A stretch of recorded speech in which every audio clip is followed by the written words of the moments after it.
The CEO invited me to lunch, only to tell me we're going in a different direction. After building the tech division from nothing, I was being replaced by the owner's nephew. I replied with a smile that these things happen. No one realized that I had already seen it coming for months. My name is Michael. I'm 42, and for 11 years I've been the backbone of Westridge Manufacturing's IT infrastructure. Not that you'd know it from our company website or quarterly reports. I built our network security from the ground up when we were still using Windows XP and storing passwords on sticky notes. Turned a 5-person help desk into a 30-person operation that kept 3 production facilities running 24/7s. The machines don't stop in Detroit, and neither did I. I wasn't even supposed to be there that long. Took the job as a stopgap after my divorce, something to keep me busy while I figured out what was next, but I was good at it, really good. And somewhere along the way those servers and networks became mine. Not legally, but in every way that mattered. The lunch was at Remington's, the kind of place with white tablecloths where executives take clients they want to impress, not the kind of place where you fire someone. But Richard Thornton, our CEO, was always about appearances. He told me I'd been invaluable, but they needed fresh perspectives. Someone with vision for where tech was heading. Translation: we found someone cheaper who won't push back when the board makes stupid decisions. Harrison's nephew had just finished his master's at MIT. Brilliant kid. Specialized in digital transformation. I nodded, took a sip of water and asked who would handle the transition. Richard looked relieved I wasn't making a scene. I'd have 6 weeks, with the announcement coming after the quarterly all-hands meeting. I signed the NDA he brought before dessert arrived, smiled and shook his hand, told him I understood business decisions had to be made. Back at my desk, I noticed my admin credentials had already been downgraded, my name removed from the leadership team email chain. They'd decided before lunch, probably weeks ago. That night I couldn't sleep. Not from anger, though there was plenty. Not from fear about finding a new job, but because of what I'd noticed in the server logs 3 months earlier. Small unauthorized access attempts from an IP address I traced to the executive floor. Someone poking around in systems they shouldn't know existed. Looking at my documentation, my security protocols, my contingency plans. They weren't just replacing me, they were mining me for everything I knew first. I moved to Detroit 16 years ago, following Caitlin after we got married. Left a decent security job in Chicago because she got into graduate school here. We were young, ambitious. I figured I'd find something. The divorce blindsided me. 5 years of building a life, then suddenly papers on the kitchen counter. We wanted different things, she said. No fights, no warning signs, just done. When Westridge hired me, I was sleeping on my brother's couch. They needed someone to patch together their failing network infrastructure after a ransomware attack. I was supposed to be temporary, but I saw potential. These manufacturing guys knew machines but not computers. Their entire operation, millions in equipment, hundreds of jobs, was running on outdated systems, one crash away from disaster. I pitched Richard a 5-year overhaul plan. He gave me the budget and let me work. For 3 years I barely saw daylight. Rebuilt every network, trained staff, created backups and fail-safes. When the Northeast blackout hit, we were the only facility in the region that stayed online. The board noticed. Richard started bringing me to meetings. My budget tripled. I hired a team. Good people like Natalie, who became my right hand, and Marcus, who could code his way through any problem. We weren't just IT anymore. We were the reason Westridge could promise clients they'd never miss a deadline. Harrison Wells, the majority owner, shook my hand at the company Christmas party in 2019. You turned us into a modern operation, he said. We couldn't have expanded without your systems. I thought I'd found my place. Somewhere I mattered. The first crack appeared last September. A consultant showing up unannounced to audit our digital infrastructure. He asked basic questions about systems I designed myself. When I asked who authorized the audit, he mentioned the executive team and changed the subject. Then my access to board meeting minutes disappeared from the shared drive. Server cleanup. The explanation read, in December, Richard started canceling our weekly briefings, always with a reasonable excuse. At the New Year leadership retreat, I overheard Harrison talking about his nephew graduating. Brilliant with computers, he said. Silicon Valley companies fighting over him. I didn't think much of it, should have. The final sign came when Natalie told me about a meeting she'd been invited to. A strategic planning session I should have led. When she mentioned my name, Richard had changed the subject. Something felt off, she said, like they were planning around you. I brushed it off, loyal to a fault, my ex used to say. 2 days after the lunch, I stood in the server room at 7 p.m. Long after most people had gone home. The quiet hum of machinery had always calmed me. These racks of servers, the blinking lights, the cooling systems, I'd selected every component, designed the redundancies. This was my space. I ran my hand along the edge of the main console. 11 years of my life hidden behind these walls. I turned to find Blake Reynolds, Harrison's nephew, standing in the doorway, clean cut, expensive watch, casual confidence.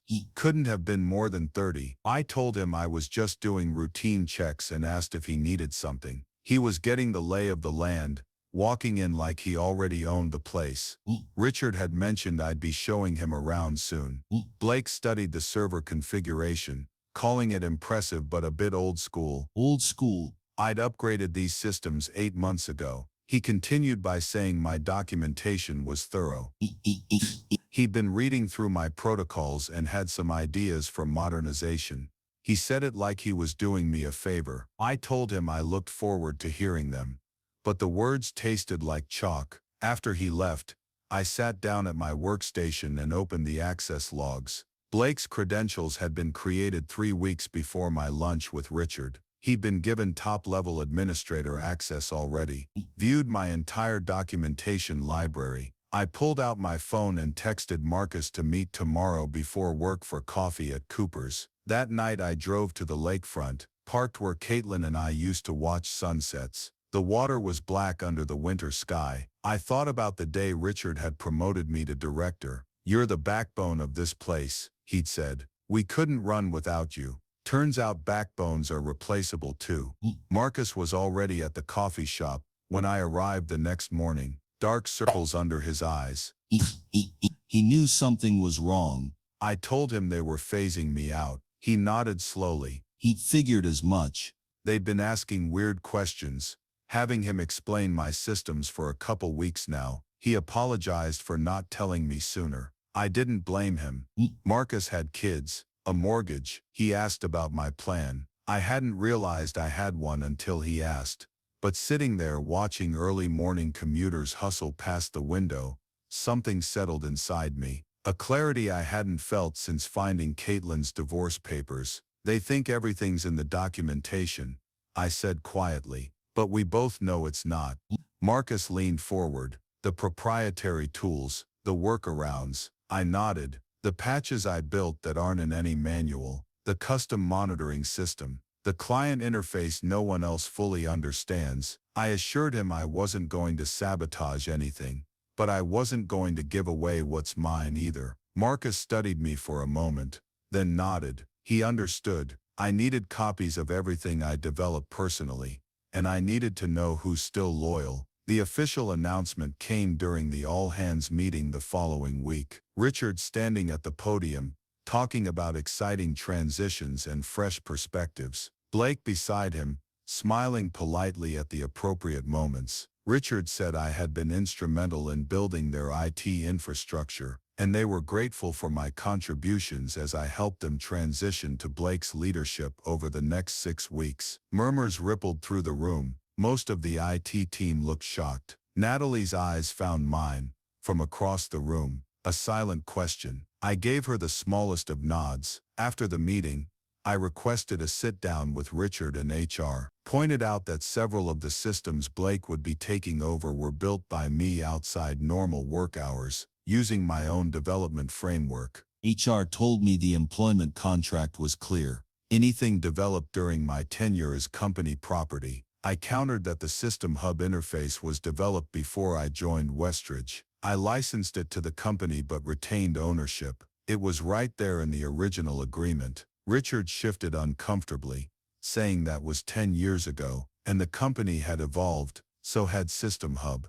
I pointed out, every update, every integration was built on my original code. I leaned forward, assured them I wasn't trying to be difficult. I just wanted proper compensation for my intellectual property. Richard and HR exchanged glances. They'd look into it, Richard said. In the meantime, I should focus on the transition with Blake. I knew that look. They were stalling. The next morning, my access to the development servers was restricted. Security protocol during transition periods. Read the automated email. Blake called a team meeting without inviting me. When I showed up anyway, he seemed annoyed but covered it quickly. He was outlining changes to the network architecture, specifically the main production floor systems. He wanted to streamline the protocols. I pointed out those protocols prevent machine failures under peak load. They're custom designed for our equipment. Blake's smile tightened as he claimed modern systems don't require such complex workarounds. Natalie interjected that they're not workarounds but necessary adaptations for our specific hardware. I designed them after the 2018 failure. The room fell silent. Blake's confidence wavered for a moment. Then he appreciated the historical perspective, but they were moving forward with the streamlining. He turned to the whiteboard, effectively dismissing me. Later that day, I received an email from legal. The company was asserting full ownership of all systems, including System Hub, citing a clause about integrated technologies becoming company property. They offered me a technology acquisition bonus of $5,000. The real betrayal came the next day. I discovered Blake had scheduled one-on-one meetings with each of my team members, not transition discussions, full job evaluations. He was assessing who to keep. Marcus texted me afterward. Blake had asked if my systems were really necessary or just overcomplicated. Fishing for criticism. That night I found an email from one of our suppliers in my personal account. They were confused about the new licensing agreement Westridge had sent over, one I knew nothing about. I pulled up the document. Richard had signed a deal transferring all my custom supplier integrations to a third-party vendor, Blake's former classmate's startup. They weren't just pushing me out, they were dismantling everything I'd built and selling it off. When I tried to access the backup servers to retrieve my original code, I found my credentials revoked entirely. Game on. I needed leverage, and I needed it fast. Westridge hadn't just been careless, they'd been calculating. The timeline was becoming clear. Blake had been brought in months ago, studying my systems, preparing to replace me while extracting everything I knew. That night I reached out to Tyler Phillips, a network security specialist I'd worked with years ago. We met at a diner off the highway, the kind of place executives like Richard would never set foot in. Tyler told me that legally, I was in a tough spot, but something didn't add up. Why push me out now when the company was doing well? I admitted I couldn't figure it out. He offered to dig around, just information gathering, nothing intrusive. 2 days later, Tyler called me at 11 p.m. He'd found SEC filings showing Westridge was preparing for TechForge Industries, a manufacturing conglomerate from Boston, was in late-stage talks to buy them out. The deal was contingent on Westridge demonstrating modernized technical infrastructure and transitional leadership. They were cleaning house to make the sale look better, and my systems were a major selling point. The valuation specifically mentioned the proprietary manufacturing management interface. My interface, System Hub. There was more. Harrison Wells had cashed out most of his shares last quarter. The acquisition would mainly benefit Richard and the executive team.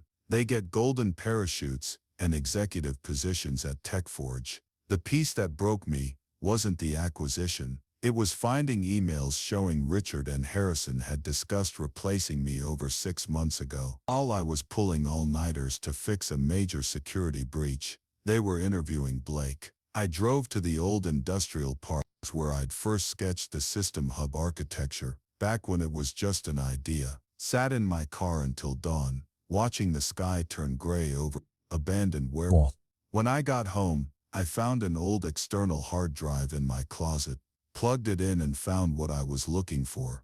The original System Hub code, pre-Westridge. The documentation showing I'd started development 8 months before joining the company. I also found the emails, Richard specifically requesting I integrate System Hub with Westridge systems. His acknowledgement that it was my proprietary tool. His promise that we'd formalize ownership once things settled down. I'd trusted him. Fool me. The next day, Blake called me into a meeting with Richard and HR. They were accelerating the transition. My last day would be next Friday, 2 weeks instead of 6. When I asked why, HR said Blake had demonstrated exceptional capability, and frankly, my attitude hadn't been conducive to a smooth handover. I nodded slowly. Blake added, they'd need me to complete all documentation and training by Wednesday. I agreed, then asked about the ownership of System Hub.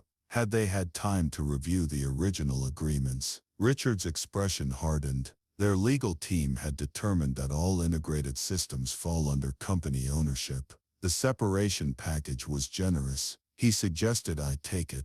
I stood up, said I'd have my lawyer review everything. Richard warned me not to make this difficult. It wouldn't change the outcome. As I walked out, I texted Marcus about Plan B tonight. 7 hours later, Marcus handed me a flash drive in the parking lot of a grocery store. Everything I asked for, he said quietly. Original code bases, deployment logs, authentication keys. I thanked him, then asked why he was helping me. Because they think we're all replaceable, he told me. I spent the weekend meticulously documenting everything.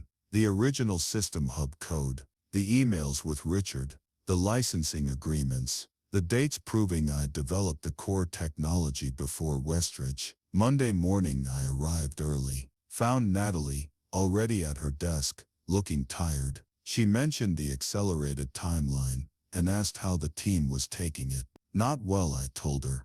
Blake had called emergency planning sessions all weekend, tried to reverse engineer my monitoring system. It didn't go well. 3 alerts from the production floor got missed. No one was hurt, but they had to shut down line 3 for 4 hours. Cost about $40,000 in lost production. I kept my expression neutral, told her I was sorry to hear that. She thought she might be next. Blake had been asking if her role was necessary. I'd suspected as much. Natalie knew too much about how things really were. I asked if she trusted me. Completely, she said. I slid a sealed envelope across her desk. If anything unusual happens this week, open this. It explains everything. That afternoon, I met with 3 separate patent attorneys, paid rush fees to file provisional patents on key aspects of System Hub. Not the whole System Hive, just the critical components that made it work with manufacturing equipment. On Tuesday, I completed all the transition documentation Blake requested, attended his planning meeting, answered questions politely. The model employee. Meanwhile, Tyler was helping me set up a secure server offsite. By midnight, I had transferred all my original code there, created a standalone version of System Hub that would run independently of Westridge's infrastructure. Wednesday morning I found an email from TechForge Industries in my personal account, an invitation to discuss mutual business interests at their regional office.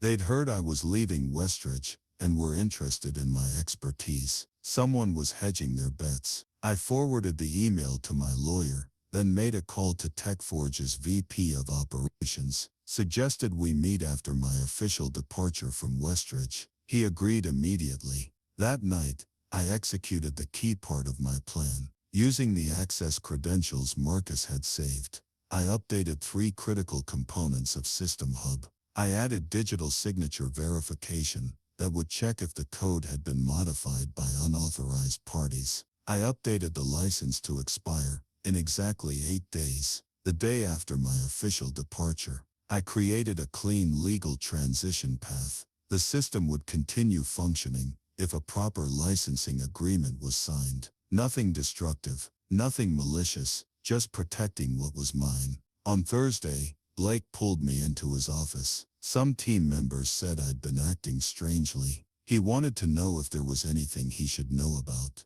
I was just focused on wrapping everything up. He studied me, suspicious. They were changing all system passwords and access credentials tomorrow after my departure. Standard procedure. Makes sense, I said, though it won't affect the core functionality of System Hub. The system is designed to work regardless of admin changes. That's the beauty of it. I could see him trying to decide if I was threatening something or just being informative. He chose wrong. He dismissed me, saying legal would meet with me tomorrow for final paperwork. As I walked out, Richard passed me in the hallway, barely nodded. 11 years reduced to that. By midnight, everything was in place. I sent one final email to my private server. Verification sequence Alpha 7 complete. The countdown had begun. Friday morning, I turned in my badge, signed the exit paperwork, declined the celebration lunch Blake had organized, much to Richard's visible relief. As I walked to my car, Marcus called. It was done. Blake had just changed all the admin passwords. They were doing a full system review that afternoon. I kept my voice neutral, thanked him for letting me know. I spent the weekend at home, ignored calls from unknown numbers, slept better than I had in months. Monday morning at 9:17 a.m., exactly when the production floor shifted to peak operation, every instance of System Hub across Westridge's 3 facilities displayed the same message. License expired. Please contact the developer to renew. By 9:20, the first production line halted. By 9:45, all 3 facilities were offline. At 10:30, Richard called me. He wanted to know what the hell I did. I replied calmly that I didn't do anything. The software license expired. As the developer and owner of System Hub, I'd be happy to discuss renewal terms. He called it sabotage. I corrected him. It's standard license management. Check the original integration agreement from 11 years ago. Clause 7 specifically states that Westridge was licensing the technology, not purchasing it. Silence on the line. I'd sent a proper licensing agreement to their legal department. The terms were simple: recognition of my ownership, proper compensation for continued use, and a non-disclosure agreement about the circumstances of my departure. That's extortion, he said. That's business, I replied. These things happen. By 3 p.m., their lawyers had reviewed my documentation. By 5 p.m., the agreement was signed. 3 days later, I sat across from TechForge's vice president of operations in their downtown office. He slid a contract across the table. They were still acquiring Westridge, but they wanted me to lead the technical integration as a consultant, not an employee. The salary was twice what Westridge had paid me. Full control over my working hours and location. I asked about Blake. The VP's expression soured slightly. Mr. Reynolds would be transitioning to other opportunities. I signed the contract that afternoon. 2 weeks later, Marcus called to tell me Blake had been quietly removed from his position. The official story was that he'd pursued other opportunities. The actual reason was that 3 major clients had threatened to pull their contracts after repeated system failures. Richard remained CEO through the acquisition, but his role at TechForge was largely ceremonial. No real power, no real team, just a fancy title and an office away from decision makers. I didn't feel the vindication I expected, just a quiet certainty that I'd done what was necessary. The following month, I used my first consulting check to put a down payment on a small cabin near the lake. Nothing fancy, just a quiet place with a deck overlooking the water, somewhere I could watch the sun set and rise again.